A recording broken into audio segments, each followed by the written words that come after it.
Welcome to Jack Rowe and Associates. My name is Helen Simon, and today I'm going to take you through the statutory deductions that you have in Kenya.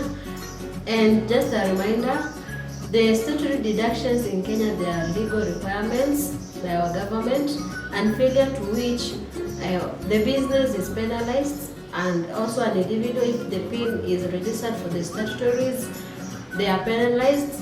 And which statutories am I talking about? We are talking about the payee, NHIF, NSSF. We have housing levy, which was introduced recently, and we also have meter levy. To begin with, payee. It is a system whereby tax is collected by the employer from the employee's income, and it is remitted to the Kenya Revenue Authority, KRA. And we have the rates that the paid deductions are done. The rates range from 10% to 35%, and the minimum income for one to be deducted pay is 24,000. So the rates range from 10%, whereby from 24,000 one is taxed 10% of the gross income, that is 24,000. On the next 8,333, the rate raises to 25%. On the next 667,000, the rate raises to 30%. We also have the next 300,000, the rate raises to 32.5%, and all other income above 800,000, they are taxed 35%. So, as the name, it is pay as you earn. The more you earn is the more you are taxed. Late filing of payee, it amounts to penalty, which is 25% of the tax due, and also late payment for the payee by the employer. Now, since the employees are deducted by the employer and the employer remits the taxes to KRA, so upon late payment for the filed payee, it amounts to a penalty of 5% of the tax due, and also 1% interest rate per month. The next one is NITA levy. NITA levy, it is National Industrial Training Authority. This is a forum whereby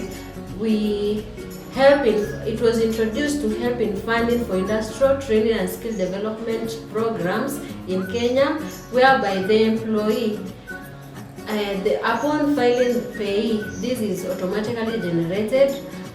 So each employee pays 50 shillings for this meter levy, and this is automatically, because upon uploading payee, the meter levy is also calculated there.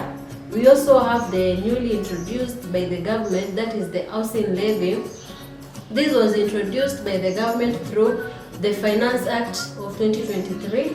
It was established by the government so as to contribute towards the National Housing Development Fund.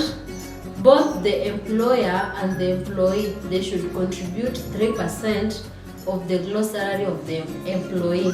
So this means if someone earns 24,000, so 3% of the gross salary is deducted.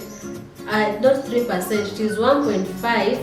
And also the employer contributes 1.5%, amounting to 3%, and this is remitted to the government.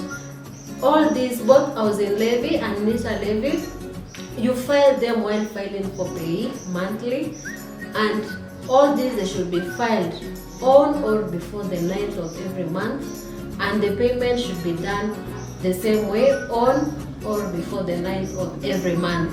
The next one is NHIF. And remember, in our last video we did the differences between NHIF and SHIF. You can check it out from our YouTube channel. And why the difference is because NHIF is about to be replaced by the SHIF. So initially it was NHIF, but it is going to be replaced. So this is an health cover whereby the employee contributes for the family's health cover. It covers the employee. So the employer does the deductions and pays on behalf of the employee. This one also, it is supposed to be filed on or before the 9th of every month. And remember, with the NHIF, we have the minimum contribution and the maximum contribution, whereby most of the employees, they are deducted 500 shillings per month, which is remitted to the NHIF offices. And also this, the same way as in a payee, it has penalties for late filing and also late disbursement of the fund to NHIF. So the penalties are, upon late disbursement by the employer will be charged 9.5% of the amount due.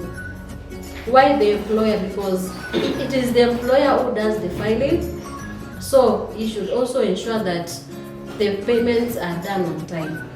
The next one is NSSF. This is the National Social Security Fund. It is a contribution that operates on a tied contribution system. It simply means we have Tier 1 and Tier 2. And remember, NSSF rates were revised. Initially, the employer used to contribute 200 shillings and the employee 200 shillings per month, amounted to 400 shillings per month. But now, it's 6% of the employee's salary. So, we have Tier 1, it is applicable from a salary ranging up to 7,000.